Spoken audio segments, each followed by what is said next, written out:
Hi guys, so this begins my series of videos looking into the deeper meaning behind what Rosh Hashana is all about. And Rosh Hashana really means different things to different people, maybe apple and honey, or the shofar, or you think about sitting in shul all day, or it's a new year. So just like everything in life, the more you put in and the more you learn about it, the more you're going to get out of it. So each of these videos is going to be based on a different theme, and I'll just start with what's maybe the most obvious theme, which is New Year, newness. This is the time we say it's when the world was created, and it's a time where we can tap into having a whole new beginning in our life in every way, because myself and I guess all of us, we have bad habits or there's certain behaviors that we keep doing over and over again, and this is really a chance for us to just say, I don't want that in my life anymore. I don't want this situation in my life. I don't want to do these things that are negative to me. Just one thing that happened today is about 10 months ago I changed internet companies, but for some reason I've been getting a bill from the one that I left every month, and it's not such a big bill, it's about $10 a month, but I never got around to actually calling them, because in Israel it's a big balagan trying to get through to the company. So every month I've been getting this bill, and it's been annoying me every month, but I haven't done anything about it. And today I was like, I've just had enough of that, and I called them and I managed to sort out the problems. But there's so many areas in our lives where we kind of get stuck in a rut and we don't move on. So this is the time when we can really say, I'm not putting up with this in my life anymore. Maybe there's a relationship which is negative, which is bringing you down, and you want to step away from the relationship or face the person and try and deal with that. And this is really a time in our lives where we can just have a new beginning.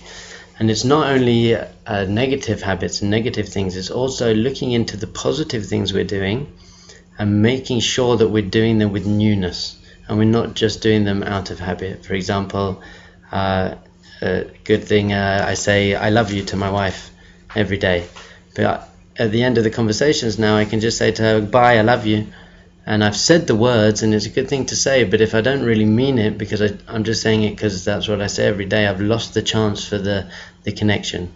So even the good things we do in our lives, we can start doing them out of rote and out of habit. So we've really got to be able to tap in to finding the newness in even the good things we're doing every day, and finding the wonder in life and in the world. I've noticed my daughter, for the first 2 years of her life, every time we saw a dog, she just got so excited. She was like, dog, dog, and now, it's just a dog. So it's very early on in our life we lose the wonder of life. And really the world is just an unbelievable, crazy thing. When I was in New York just now, I went to the Natural History Museum, just because I thought it was good preparation for Rosh Hashana, and see how the world was made and how incredible the world is, and that there are oceans and fish and sharks and trees and fields and mountains, and there's so many different types of fruits. Hashem could have just made one type of fruit, could have just made a mango, and that would have been enough. But there are mangoes and apples and oranges and peaches and plums and pears and bananas. There's so many different things in the world, and we have taste buds that can taste and experience this. So that life is offering us so much, but we can just start doing it habitually. So this time of year is really time to start reconnecting to finding newness in everything we're doing, getting rid of the old habits and really tapping into the new habits. And one of my favorite teachings is from the Baal Shem Tov, who created the Hasidic movement, a movement of finding joy in Judaism and connecting to God, and the simple Jew can connect to God just as much as the person who learns in yeshiva. And he said the first thing that God said to Moses when they met was Sha'al na'alecha me'al raglecha, which means take off your shoes from on your feet.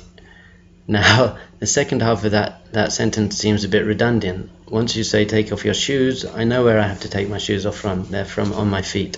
So the Baal Shem Tov noticed that the word for shoes, na'alayim, is the same as the word for a lock, no'el, lin'ol.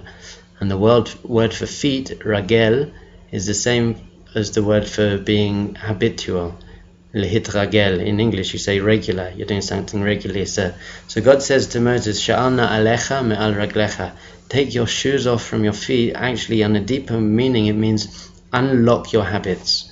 If you want to have a real relationship, if you want to grow spiritually, get out of doing things in a habitual way.